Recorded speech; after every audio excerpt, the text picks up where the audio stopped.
Mesdames et messieurs, chers collègues, chères étudiantes et chers étudiants, chers amis et chères amies de l'UMONS. Après une année passée au rectorat de notre très belle université, quel honneur et quel plaisir pour moi que de vous accueillir en vos titres et qualités en ce lieu prestigieux qu'est le Théâtre Royal de Mons. Je vous remercie pour votre présence nombreuse par laquelle vous manifestez tout l'intérêt et le soutien porté à l'Université de Mons en ce 10e anniversaire de sa nouvelle bannière UMONS. 10 ans, un anniversaire fêté un 10 du 10, ce 10 octobre, tout un symbole. 10 années durant lesquelles, comme vient de le témoigner le petit film qui a ouvert cette cérémonie, notre institution n'a cessé de se transformer, se consolider, de croître pour devenir aujourd'hui l'université de référence du pôle d'enseignement supérieur Énuyer. À ce titre, et en tant que coprésident du pôle Énuyer et ses quelques 36 000 étudiants, je remercie et je salue nos institutions partenaires et tous nos collaborateurs. L'UMONS, telle que nous la connaissons aujourd'hui, voit donc le jour en 2009, avec le regroupement de l'Université de Mons-Hainaut, de la faculté polytechnique, dont la création, rappelons-le, remonte à 1837, sous la dénomination d'École des mines du Hainaut, sans oublier l'École d'interprètes internationaux et l'Institut d'architecture. Ce dernier représente en fait notre plus ancienne composante, c'est-à-dire l'école de dessin créée en 1780 et devenue dès 1789 l'Académie royale de dessin, peinture et architecture, donc à l'origine de l'actuelle faculté d'architecture et d'urbanisme. Depuis 10 ans, l'UMONS connaît une croissance remarquable, tant en enseignement qu'en recherche. En voici quelques indicateurs. Cette dernière année académique, ce sont 9 326 étudiants qui ont fréquenté nos amphithéâtres. Nous avons enregistré 2246 primo-inscrits, soit une nouvelle augmentation de 4,13% par rapport à l'année précédente.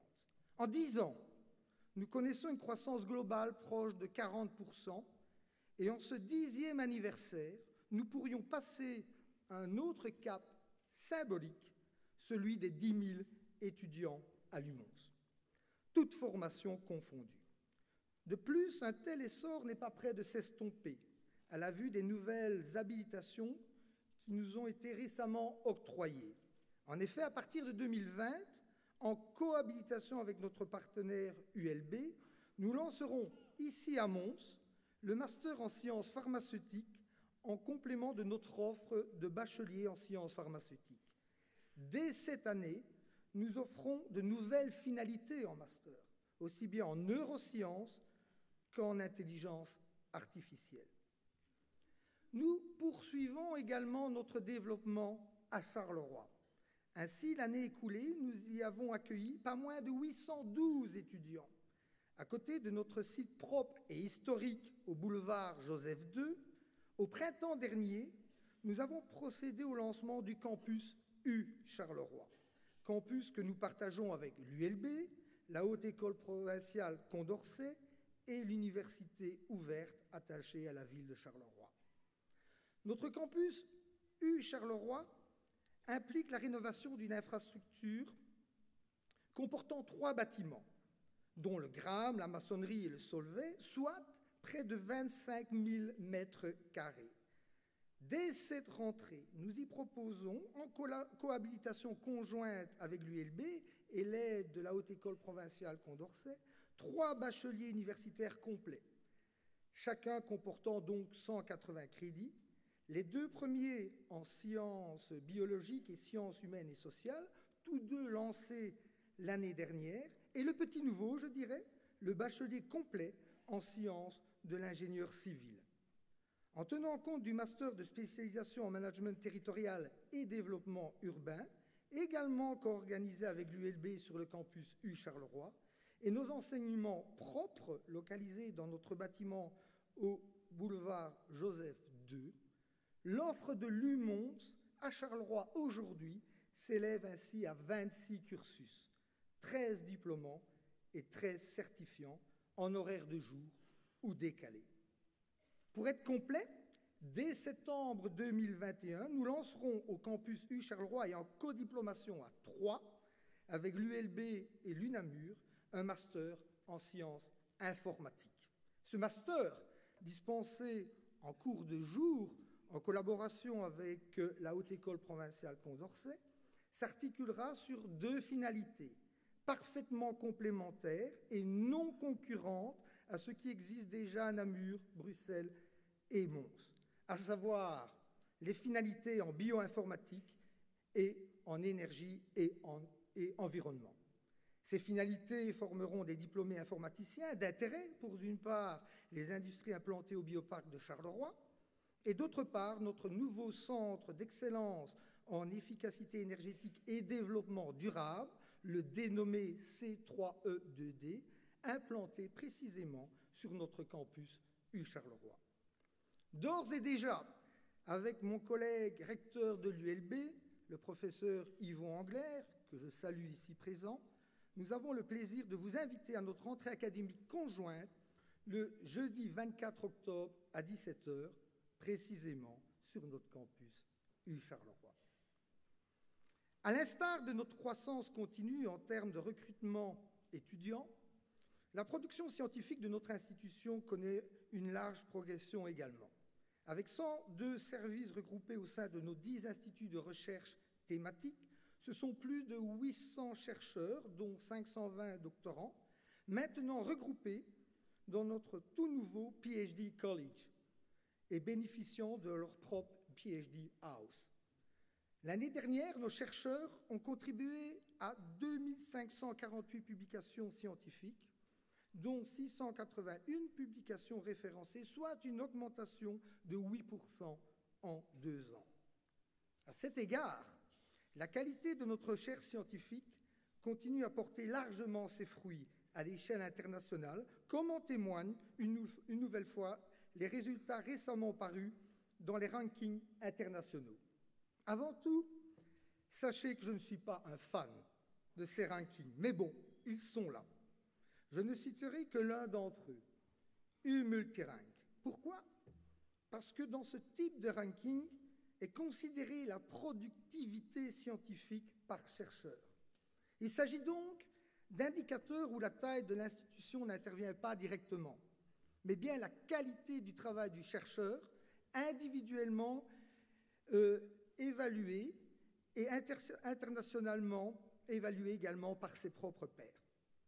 Dans le dernier classement U-Multirank, l'UMONS apparaît comme la seule université belge francophone dans le top 100 mondial au niveau de, je cite, son ouverture internationale et la qualité de sa recherche. Nous y obtenons des résultats particulièrement positifs pour le taux de citation de nos publications et au niveau des critères concernant la dimension internationale représentée par les diplômes de doctorats internationaux et les publications elles-mêmes internationales. Pour ce critère International Joint Publications, notre institution se hisse même à la 41e position mondiale.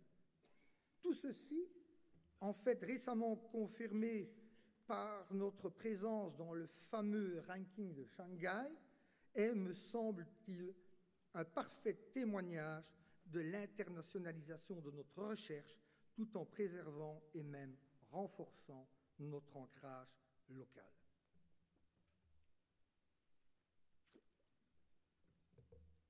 Ancrage local. À ce sujet, la nouvelle équipe rectorale a souhaité promouvoir et renforcer le partenariat régional et interrégional. Pour ce faire, différentes actions ont été initiées. Je ne citerai ici que le lancement de nouveau symbolique des UMONS Innovation Centers. J'entends ici nos centres de recherche agréés par la région wallonne et internationalement reconnus, tels que Materia Nova et Multitel. Ce concept permet de mieux rendre visibles les liens historiques que nous avons avec nos centres de recherche issus de l'université et avec qui nous avons gardé d'étroites relations de collaboration. On peut voir cela comme un label de reconnaissance. Viendront s'ajouter le nouveau centre dédié à l'efficacité énergétique et au développement durable, C3E2D, préalablement évoqué et situé sur notre campus du Charleroi, ainsi que notre futur Living Lab du projet FEDER Digistorm, englobant intelligence artificielle et art numérique, et qui s'installe sur le parc Initialis à Mons.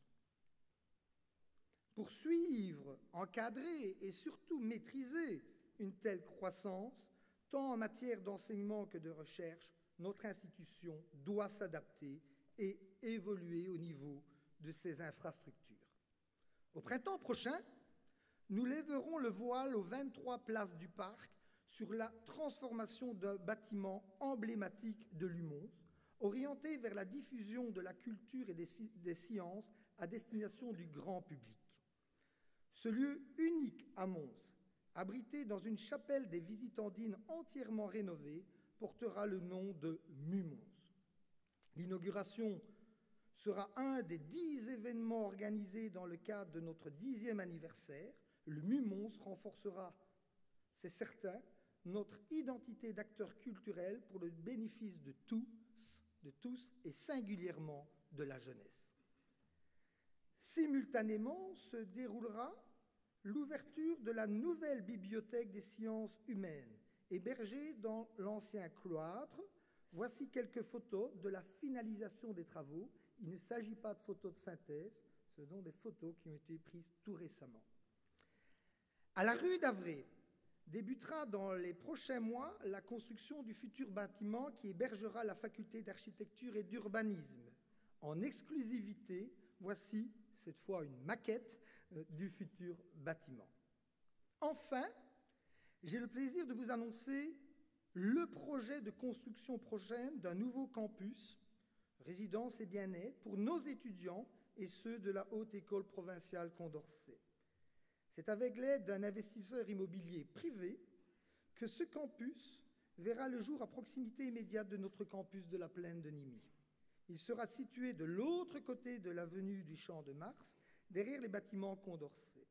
Sont prévus d'ici 2 à 3 ans maximum, dans une première phase, la construction d'environ 350 chambres, studios et appartements de type tremplin, mais aussi un grand parking de plusieurs centaines de places, et je m'en voudrais de l'oublier, une maison des étudiants pour, entre autres, l'organisation de leurs soirées dans un endroit sécurisé et relativement confiné.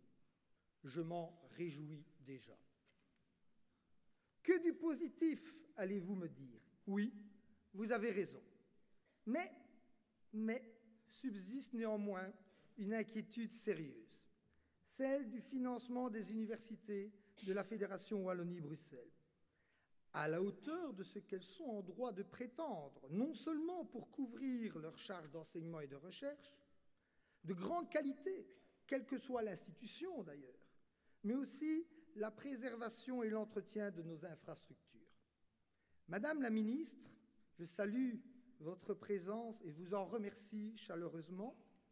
Au nom de l'UMONS et de l'ensemble de notre personnel, toutes catégories confondues, qui travaillent sans relâche et ne ménagent aucun effort, et je me le permets personnellement, au nom de mes collègues recteurs, je vous prie de considérer nos demandes.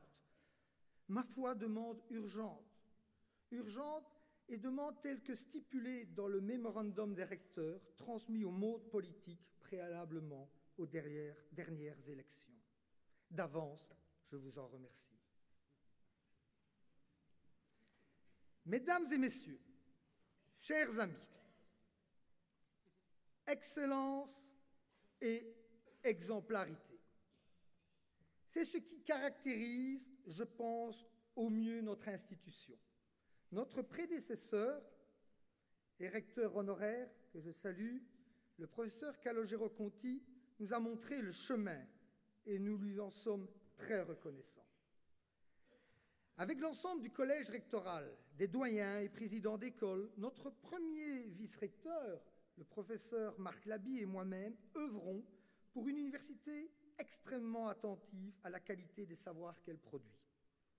L'UMONS est de même très vigilante en ce qui concerne l'expertise des chercheurs qui la composent. Vous n'êtes pas sans le savoir, beaucoup d'universités ont conservé la tradition très ancienne du docteur honoris causa. Il s'agit d'un titre qui, au contraire des diplômes par ailleurs délivrés, est décerné sans épreuve ni examen et ne s'assortit d'aucun effet de droit. Habilitation à exercer une profession, autorisation de poursuivre des études ou de diriger des recherches. Titre restant ainsi purement honorifique, comme l'indique le latin honoris causa, littéralement pour cause d'honneur. À l'université de Mons, ce sont les facultés, en leur qualité de centre d'expertise scientifique les plus avancés dans leur domaine de travail, qui assument la responsabilité du choix des personnes pressenties pour l'attribution des titres de docteur honoris causa dans leur propre domaine, leur propre secteur scientifique. C'est sur cette base que le conseil académique, qui se compose de l'ensemble des membres du corps académique de l'université, décide ou non d'accorder ce titre aux candidats. C'est ainsi que près de 60 scientifiques de très haut niveau ont été distingués par nos différentes facultés. Mais par-delà leur mission scientifique et pédagogique, les universités sont également de grands témoins des dynamiques de la société qui les entoure. Souvent silencieuses, elles s'expriment de temps à autre à ce propos et parfois sur un mode plus symbolique. Par exemple, en attribuant un docteur honoris causa, soulignant non pas l'excellence d'un scientifique dans un domaine d'expertise précis, mais plutôt l'exemplarité d'une personne qui, par son action et ou son rayonnement, mérite d'être mise en valeur. Il me plaît de citer notre recteur honoraire, le professeur Conti, lorsqu'il évoquait le titre de docteur honoris causa à caractère institutionnel. Ce titre a valeur d'exemple parce que pour l'ensemble de la communauté universitaire, qu'ils soient étudiants ou membres du personnel, ces parcours exemplaires sont le reflet de l'excellence que chacun essaye d'atteindre. Dans toutes les professions, on n'insistera jamais assez sur les vertus de modèles desquels on peut s'inspirer. Fin de citation. Traditionnellement, à l'université de Mons, c'est donc le conseil académique qui identifie et choisit ces docteurs honoris causa dits institutionnels par opposition aux docteurs honoris causa scientifiques dits facultaires. La faculté polytechnique avait ainsi, en commémoration du 150e anniversaire de sa fondation, remis en 1987 les insignes à Sa Majesté le roi Baudouin. Plus récemment, les frères Dardenne, en reconnaissance de leur œuvre cinématographique, Radia Nasraoui, pour son engagement au service des droits humains, Panamarenko, pour sa contribution aux arts modernes, Edoui Plenel, pour son engagement dans le maintien d'une presse d'investigation libre, ainsi que plusieurs personnalités du spectacle. Adamo, Michel Aldemey ou Yolande Moreau ont été mises à l'honneur à ce titre.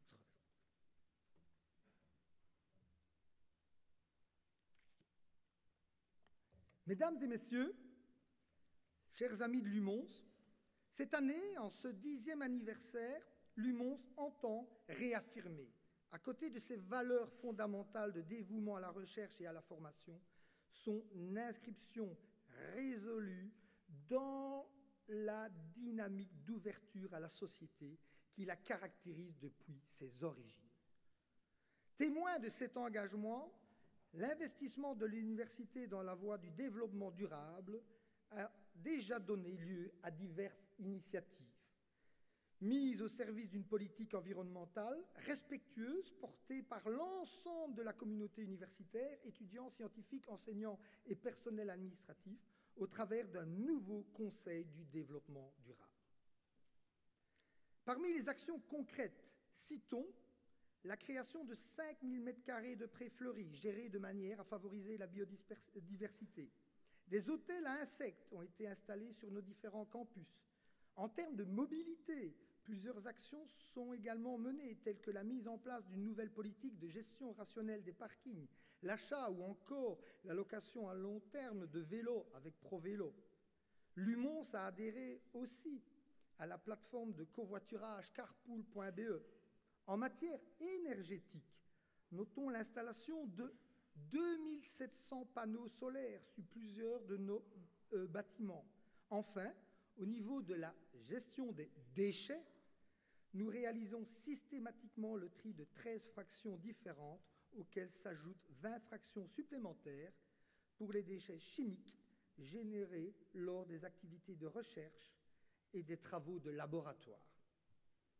Un tout nouveau plan d'action baptisé Horizon 2030 a en outre récemment été mis en place dans le but de tracer les lignes d'une politique de développement durable ambitieuse mais réaliste.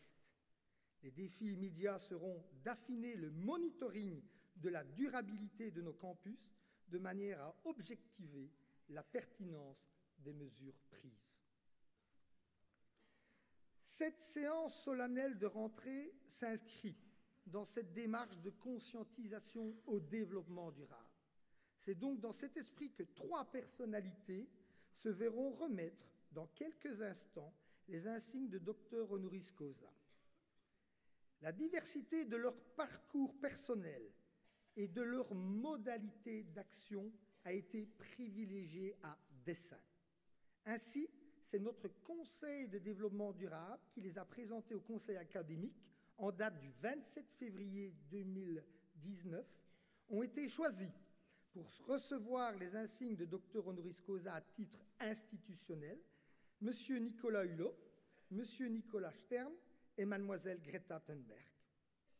Celle-ci ne peut être physiquement présente avec nous ce soir. Elle est, comme vous le savez, en déplacement outre-Atlantique. Néanmoins, elle sera parmi nous par écran interposé. L'UMONS, c'est s'affirmer ensemble. L'université doit anticiper les mouvements de la société, les voir venir grâce à ses chercheurs. Notre université agit non pas comme un miroir, mais comme un observatoire de la société, une tour de guet qui prend de la hauteur, mais certainement pas une tour d'ivoire coupée des réalités de la société. Elle doit toujours être à l'écoute des besoins constants de la société environnante. Elle forme les citoyens de demain, ceux qui porteront notre futur. À l'université de Mons, nous sommes intimement convaincus que notre société ne pourra relever les défis de la transition vers la durabilité que si tous ces acteurs acceptent de s'inscrire dans une politique d'objectifs concrets, aussi bien au niveau local, national qu'international. L'UMONS se veut exemplaire en la matière, et le choix de ces 3 docteurs honoris causa est sans équivoque. Comme nos 2 autres docteurs honoris causa, Greta Thunberg œuvre à la prise de conscience des dangers imminents qu'encourt l'humanité. Eux le font en économie, dans les médias ou la politique, elle, par sa jeunesse militante et son inébranlable ténacité. Ce que l'UMONS a vu en Greta Thunberg, c'est l'espoir qu'elle inspire et la force qu'insuffle son exemple à quantité de jeunes de tout pays, y compris en Belgique. En tant qu'université citoyenne, citoyenne du monde, qui sait reconnaître la valeur de la pensée divergente, même et surtout dans la jeunesse, l'UMONS ne s'égare pas, comme ont pu le prétendre certains.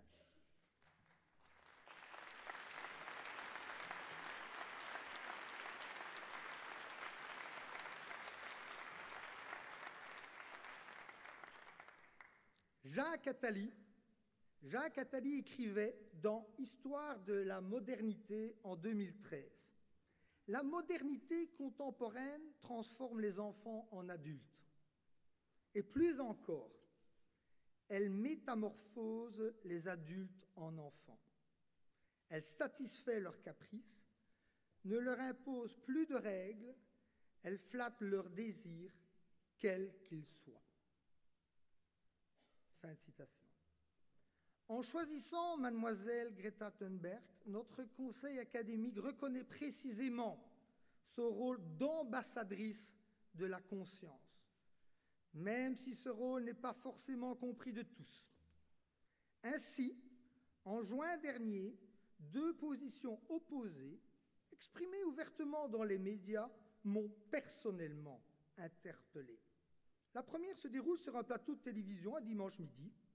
Un professeur d'université, que je qualifierais de climato-sceptique, même s'il s'en défend, n'hésitait pas à dire à l'écran « Je déteste ce mouvement de jeunesse ».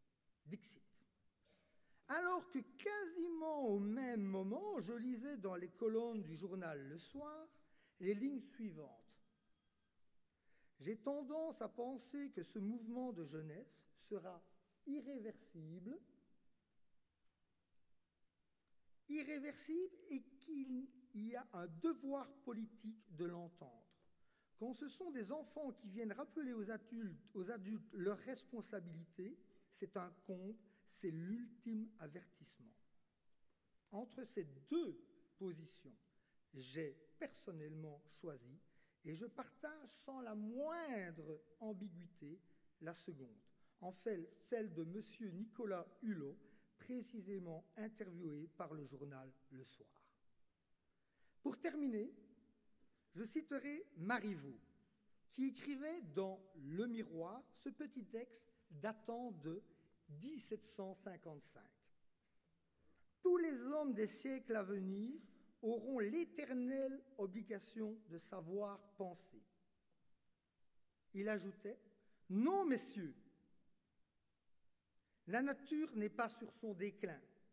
La force de nos passions, de nos folies et la médiocrité de nos connaissances, malgré les progrès qu'elles ont faits, devraient nous faire soupçonner que cette nature est encore bien jeune en nous. » Je vous remercie pour votre attention.